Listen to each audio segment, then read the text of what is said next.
Hello বন্ধুরা, আমি তোমাদের কাজল ম্যাম জ্ঞানজ্যোতি কোচিং সেন্টারের পক্ষ থেকে তোমাদেরকে আরও একবার স্বাগত।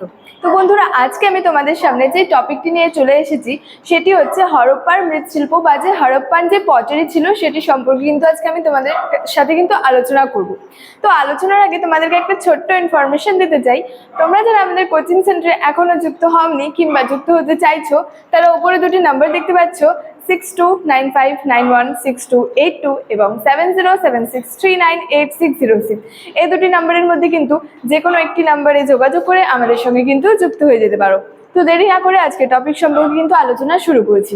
তো বলেছে হচ্ছে হরপ্পান পটারি বা হরপ্পার যে মৃৎশিল্প ছিল সেই সম্পর্কে কিন্তু আজকে আমি তোমাদের সঙ্গে আলোচনা করব। তো মৃৎশিল্পে কিন্তু হরপ্পাবাসীরা যথেষ্ট পারদর্শী ছিল এবং তারা হচ্ছে মাটির কলসি, জালা, থালা, বাটি ও খেলনা কিন্তু তৈরি করতো এবং এগুলি যে তৈরি করতো সেগুলিকে হচ্ছে আগুনে পুড়িয়ে হচ্ছে আরো মজবুত করা হতো এবং পরে এতে কিন্তু রঙও ব্যবহার করত। বলেছে এখানে যে সিন্ধু অধিবাসীরা যে পোড়ামাটির পাত্রের গায়ে সাধারণত কিন্তু কালো রং ব্যবহার করত। মানে তারা যে মাটির কলসি, জালা, থালা, বাটি ও যে খেলনা যেগুলি তৈরি করতো পরে হচ্ছে সেগুলিকে হচ্ছে আগুনে পুড়িয়ে হচ্ছে আরো মজবুত করা হতো এবং যে পরে এতে রং ব্যবহার করতো সেটি হচ্ছে সাধারণত তারা কালো রং কিন্তু ব্যবহার করতো। তো বলেছে চকচকে ও মসৃণ সুন্দর সুন্দর যে চীনামাটির পাত্র নির্মাণে কিন্তু মৃৎশিল্পীরা যথেষ্ট দক্ষ ছিল। মানে চকচকে ও যে মসৃণ যেগুলি আর কি পাত্র, চীনামাটির যে পাত্র নির্মাণে কিন্তু মৃৎশিল্পীরা যথেষ্ট হচ্ছে দক্ষ ছিল।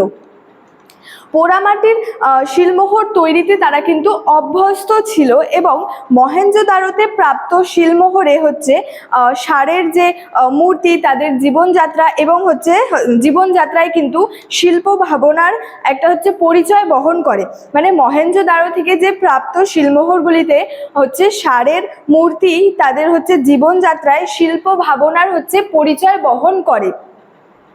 এবং বলা হয়েছে যে পোড়ামাটির কাজে কিন্তু তাদের জীবনযাত্রায় ব্যবহৃত জিনিসপত্রের যে চিত্র এবং হচ্ছে যে সামাজিক প্রতিচ্ছবি কিন্তু পরিলক্ষিত ছিল।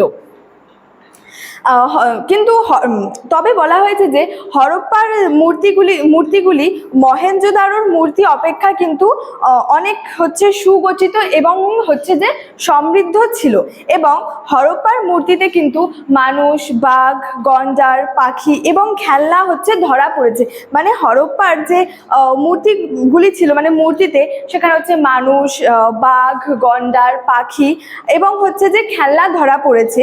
এছাড়াও হচ্ছে গজদন্ত শিল্পে কিন্তু তারা নিযুক্ত ছিল। তো স্টুডেন্ট, এই ছিল আজকে আমার এই হরপ্পার যে মৃৎশিল্প সম্পর্কে আলোচনার বিষয়।